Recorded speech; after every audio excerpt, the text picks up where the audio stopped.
Bonjour les pilotes, aujourd'hui je vais donc vous présenter le troisième de ces 6 vidéos que nous avons développées pour vous sensibiliser aux bonnes pratiques de sécurité et aux risques inhérents au pilotage de drone. Nous répondrons aujourd'hui à la question « Quelle formation répond à mes besoins ?» Des formations dans le domaine des drones, il y en a de toutes sortes et qui touchent à de nombreuses matières. Et pour couronner le tout, il y a de nombreuses écoles et toutes ont leurs avantages et leurs défauts. Mais aujourd'hui, dans ce cas-ci, je vais surtout parler de la seule école que je connaisse vraiment. Allez, c'est parti. Les formations. Je vais surtout me concentrer aujourd'hui sur les différentes formations que nous offrons chez Drone Expert pour devenir pilote de drone certifié et essayer de voir avec vous quelles sont les formations qui sont les plus adéquates en fonction de vos projets, de vos besoins ou tout simplement de vos envies. Voici les parties que nous détaillerons aujourd'hui. Nous verrons d'abord qu'est-ce qu'il faut pour devenir pilote de drone au Canada. Nous verrons ensuite les perspectives d'avenir. Nous verrons aussi à quoi peut servir une formation d'initiation. Nous développerons ensuite les formations pour la certification pour les opérations de base ainsi que pour les opérations avancées. La formation pour préparer sa révision en vol. Les autres formations et domaines d'utilité. Et nous verrons enfin ce qu'il faut faire pour pouvoir renouveler ses connaissances telles qu'il est exigé par Transport Canada. Alors, que doit-on faire pour devenir pilote de drone au Canada ? Transport Canada a créé et mis en ligne une nouvelle réglementation en juin 2019 et qui s'applique donc à toute personne qui souhaite piloter un drone ici au Canada. Nous avons parcouru quelques-uns de ces règlements lors d'une précédente vidéo et je vais ici vous expliquer les différentes options qui s'offrent à vous si vous souhaitez piloter un drone dans l'espace aérien canadien. Transport Canada a tout d'abord défini 2 principales catégories de drones. Les drones pesant moins de 250 grammes et les drones considérant plus de 250 grammes. Voyons voir cela en détail. Les drones de moins de 250 grammes, appelés micro-drones, sont considérés comme des jouets et par conséquent, ils sont en grande partie exclus de la réglementation de Transport Canada. Il n'empêche, le gros bon sens doit toujours s'appliquer.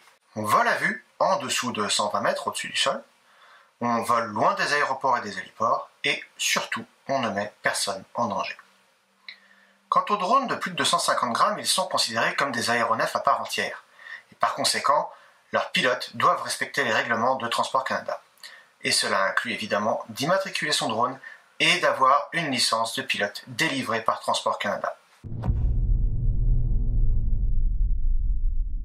Transport Canada propose actuellement aux pilotes désireux de piloter des drones de plus de 250 grammes 2 différentes licences de pilote de drone. La licence pour les opérations de base et la licence pour les opérations avancées.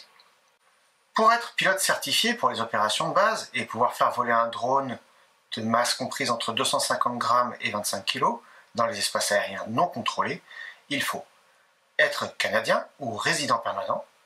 Si jamais vous êtes étranger, il vous faudra demander un certificat d'opération aérienne spécialisé, ce que l'on appelle ici un COAS ou un COAS. Il vous faudra avoir au moins 14 ans et enfin avoir réussi l'examen théorique de base de Transport Canada. Pour être pilote certifié pour les opérations avancées et pouvoir faire voler un drone de 250 grammes ou plus jusqu'à 25 kg dans les espaces aériens contrôlés, il faut que vous soyez canadien ou résident permanent. Si vous êtes étranger, évidemment, il vous faudra aussi demander un COAS. Il vous faudra au moins avoir 16 ans et avoir réussi l'examen théorique avancé de Transport Canada ainsi que l'examen pratique de la révision en vol, aussi demandé par Transport Canada. Alors, quelles sont les perspectives d'avenir ? Comme vous le savez, le drone est une nouvelle technologie et elle remplace pour certains aspects ce qui auparavant nécessitait un avion ou un hélicoptère et cela permet de faire le travail beaucoup plus rapidement et pour une fraction du prix. Il y a encore beaucoup de choses à développer dans le domaine. Vous savez, l'inspection, la photo, la vidéo, le lidar sont autant de technologies qui se développent de plus en plus. Mais d'autres technologies, comme le pilotage à distance, sont en train d'émerger. Par exemple, nous pourrions bientôt ne plus être astreints à manipuler une radiocommande et une liaison 5G nous permettrait par exemple de contrôler un drone volant dans le Grand Nord depuis notre bureau à Québec. Et c'est un exemple parmi d'autres. Les technologies que l'on peut embarquer dans un drone sont nombreuses et il est évident que de plus en plus de pilotes certifiés vont pouvoir trouver du travail ou créer leurs entreprises en allant chercher des marchés de niche. Par exemple, chez DroneXpert, nous avons développé des systèmes d'échantillonnage d'air et d'eau que l'on peut embarquer sur des drones pour faire des prises d'échantillons. Mais de nombreuses autres entreprises développent leurs systèmes pour répondre à d'autres demandes ciblées du marché. Par exemple, dans certains pays d'Afrique, ce sont les produits médicaux qui sont livrés sur une base régulière. Le drone décolle et va larguer 20 minutes plus tard du sang ou des médicaments dans des villages qui normalement ne sont accessibles qu'après plusieurs heures de voiture dans la brousse. Tous ces avancements technologiques sont maintenant de plus en plus encadrés et Transport Canada suit avec grand intérêt l'évolution de l'usage des drones. Concernant la formation d'initiation, je vais raconter une petite histoire. La première fois que j'ai eu un drone, c'est à Noël en 2016. Un drone d'à peine 20 grammes. Un vrai jouet, à peine contrôlable. Mais ça a été comme un déclic. En 2017, j'achetais mon premier Mavic Pro et je le crachais quelques jours plus tard, comme tout débutant qui se respecte. Évidemment, j'en achète un autre, mais cette fois-ci, je me promets de faire un peu plus attention. Moralité, si j'avais pris un cours d'initiation, je pense que j'aurais pas mal économisé. Vous savez, il y a un dicton dans la communauté. Ne vous demandez pas si vous allez cracher votre drone. Demandez-vous quand. Maintenant que j'ai acquis beaucoup plus d'expérience, je fais beaucoup plus attention. Cela ne m'empêche pas, chaque fois que je vole, d'avoir cette appréhension de risquer l'argent investi dans le drone. Et maintenant que je suis instructeur, je vous le dis, je félicite tous ces nouveaux pilotes qui décident de prendre une formation d'initiation. C'est une belle preuve de maturité, d'humilité et d'altruisme. En effet, en vous familiarisant avec votre drone en présence d'un instructeur, vous profitez non seulement de son expérience et de ses erreurs, mais cela démontre avant tout que vous avez à cœur votre sécurité et celle des autres. Parlons maintenant de la formation pour la certification pour les opérations de base. La licence pour les opérations de base sera utile pour toute personne souhaitant piloter en dehors des espaces aériens contrôlés et qui n'ont pas besoin de voler proche des personnes par exemple.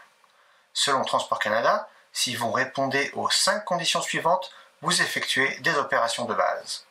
Vous pilotez votre drone dans un espace aérien non contrôlé. Vous pilotez votre drone sur une distance horizontale de plus de 30 mètres, soit 100 pieds, des passants. Vous ne pilotez jamais votre drone au-dessus des passants. Vous pilotez votre drone à plus de 3000 nautiques d'un aéroport certifié ou d'un aérodrome militaire. Et finalement, vous pilotez votre drone à plus d'1 000 nautiques d'un héliport certifié. Si vous répondez par la négative à une seule de ces 5 conditions, vous effectuez des opérations avancées. Par exemple, vous pilotez votre drone sur une distance horizontale de plus de 30 mètres, soit 100 pieds, des passants, mais dans un espace aérien contrôlé.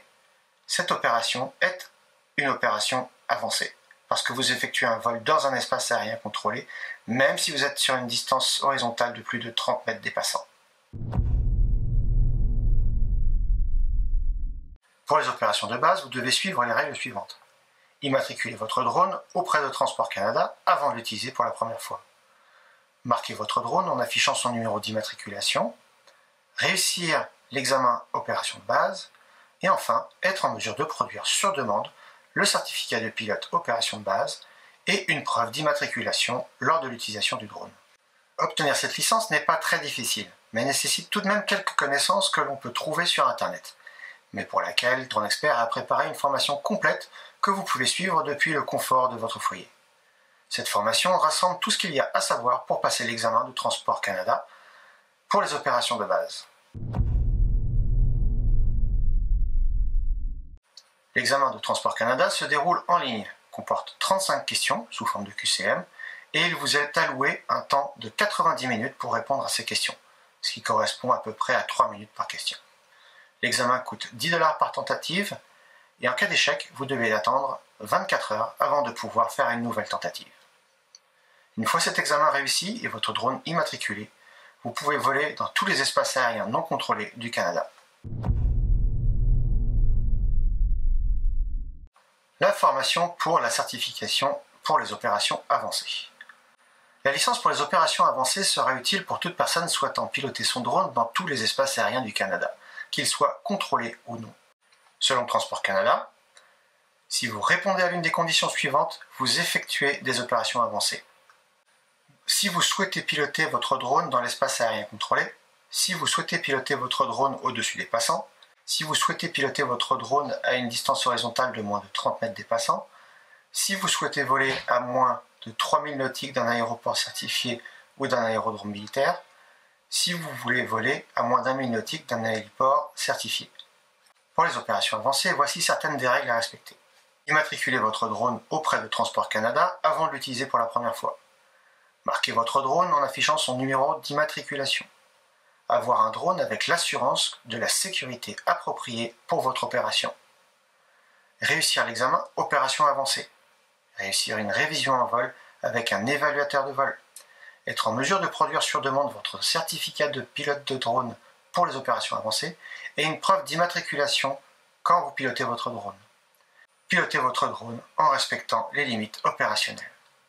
Et enfin, obtenir l'autorisation de l'Organisation du contrôle de la circulation aérienne, c'est-à-dire NAV Canada, ou le ministère de la Défense nationale, afin de voler dans un espace aérien contrôlé.